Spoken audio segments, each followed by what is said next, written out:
স্বাগতম basic knowledge by Ruel sir এই YouTube চ্যানেলে খুব সহজেই ইংরেজি রিডিং শেখানো হচ্ছে।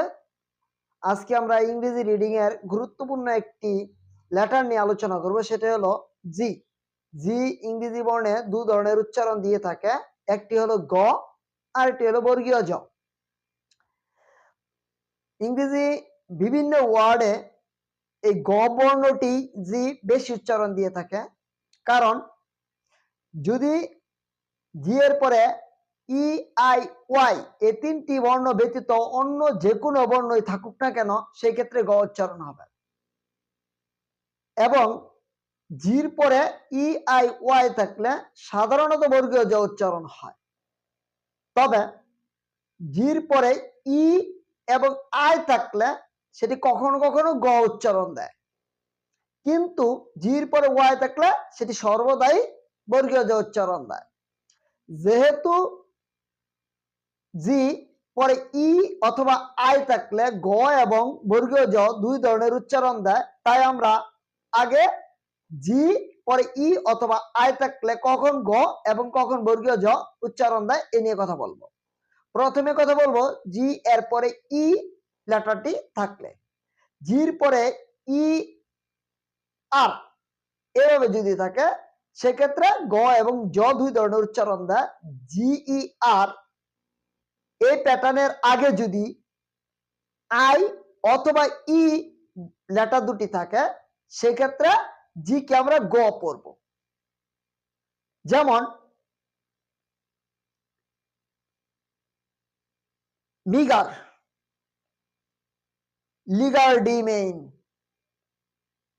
এই দুটি শব্দ ভালোভাবে খেয়াল করি। এখানে দেখব জি ই আর এর আগে ই এবং আই আছে। আরেকটি শব্দ টাইগার, এই শব্দের ক্ষেত্রে দেখব জি ই আর এর আগে আই আছে। এই প্যাটার্নে যখন থাকবে জি কে তখন আমরা গ উচ্চারণ করব। যেমন মিগার, লিগারডিমেইন, টাইগার, লিগার, এই শব্দগুলো ভালোভাবে খেয়াল করলে দেখা যাবে জি ই আর আগে ই অথবা আই আছে, এজন্য এটা আমরা গ উচ্চারণ করব। অপরদিকে জি ই আর এর পূর্বে যদি এই চারটে প্যাটার্ন থাকে সেই ক্ষেত্রেও আমরা জি কে গ উচ্চারণ করব। সেগুলো হলো এন জি ই আর, এন জি ই আর, এন জি ই আর, এই চারটা বর্ণের আগে যদি আই ও ইউ এই বর্ণগুলো যে কোনো একটি থাকে সেক্ষেত্রে আমরা জি কে গ পড়ব।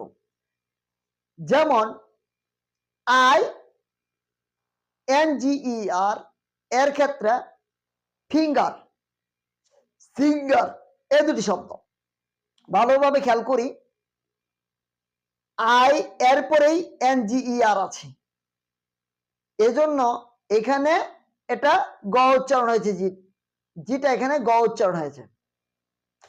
অপরপক্ষে যদি ও এন জি ই আর থাকে সেক্ষেত্রেও জি গ উচ্চারণ হবে। যেমন হাঙ্গার, এই হাঙ্গার শব্দটিতে ভালোভাবে লক্ষ্য করে দেখবা জি ই আর এর আগে যেই প্যাটার্নটা আছে এটা হলো ও এন জি ই আর, ও এন জি ই আর থাকার কারণে এটা গ উচ্চারণ হয়েছে। একইভাবে ইউ এন জি ই আর থাকলে সেটা গ উচ্চারণ হয়। যেমন হাঙ্গার, ইয়াঙ্গার, ও এন জি আর থাকার কারণে এটা মাঙ্গার উচ্চারণ হয়েছিল। এই নিয়মের পরে যদি জি ই আর থাকে সকল ক্ষেত্রে আমরা বর্গীয় জ উচ্চারণ করব। যেমন লিগার, পেজার, লিজার, প্লেজার, চার্জার, ম্যাসেঞ্জার, প্যাসেঞ্জার, শব্দগুলো ভালোভাবে খেয়াল করি, আগের দুইটা নিয়মের সাথে এটা মিলে না, এ কারণে এখানে আমরা অবশ্যই জ উচ্চারণ করেছি।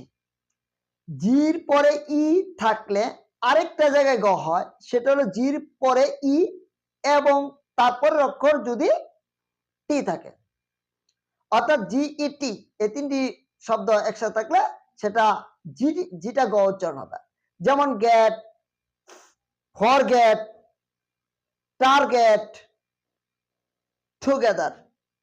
এই প্যাটার্ন ছাড়া বাকি সকল জায়গায় জির পরে ই থাকলে জি কে আমরা বর্গীয় জ পড়ব।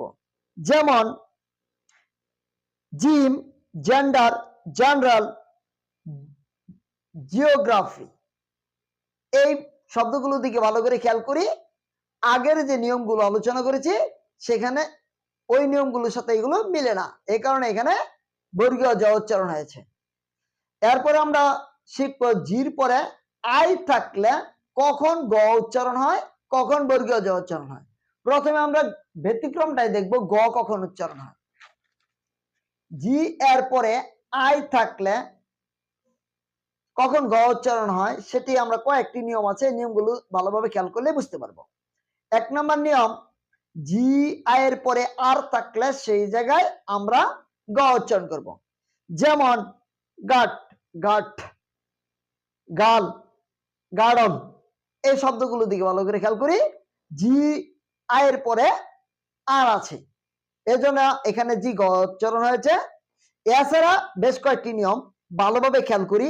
জি আই এর পরে double B, double D, double L, double Z, double T এইগুলো যদি থাকে সেক্ষেত্রে জি গ উচ্চারণ হয়। যেমন জি আই এর পরে ডাবল বি থাকলে জি কে গ পড়ব। যেমন গিবার, গিবন, গিবস। জি আই এর পরে ডাবল ডি থাকলেও আমরা জি কে গ পড়ব। যেমন গিডিনেস, গিডি। এই শব্দ দুটি ভালো করে খেয়াল করলেই বুঝতে পারবো। জি আই এর পরে ডাবল এল থাকলে আমরা গ উচ্চারণ করব। যেমন গিল। জি আই এর পরে ডাবল টি থাকলেও আমরা জি কে গ উচ্চারণ করব। যেমন গিটার। জি এর পরে ডাবল জেড থাকলে আমরা জি কে, জি আই এর পরে ডাবল জেড থাকলে আমরা জি কে গ উচ্চারণ করব। যেমন গিজার্ড। জি আই এর পরে ডাবল, জি আই এর পরে এফ টি, এল টি, এল ডি এই ভাবে যদি থাকে জি আই এর পরে সেক্ষেত্রে আমরা জি কে গ পড়ব। যেমন গিফট, গিল্ট, গিট, গিল্ট, গিল্ডিং। এই শব্দগুলো ভালোভাবে খেয়াল করলেই বুঝতে পারবো। আরেকটা জায়গায় জি গ হবে, জি আই পরে আবার যদি জি থাকে কিন্তু জির পরে আর কোনো ভাওয়েল না থাকে সেই ক্ষেত্রে জি কে আমরা গ পড়ব। যেমন গিগ, গিগল। আরেকটা নিয়ম, এটা খুবই গুরুত্বপূর্ণ, জি ডাবল জি একসাথে থাকলে তারপরে যদি ই আই ওয়াই থাকে তবুও জি কে আমরা গ পড়ব। যেমন বিগার, টিগার, সেগি। বিগার, টিগার, সেগি। আশা করি এই বিষয়গুলো আমরা সহজেই বুঝতে পেরেছি। কয়েকটি শব্দ আছে যেগুলো স্বভাবতই জি কে গ পড়তে হবে। যেমন গিভেন, গিভ, বিগিন, গিভার। এই শব্দগুলো।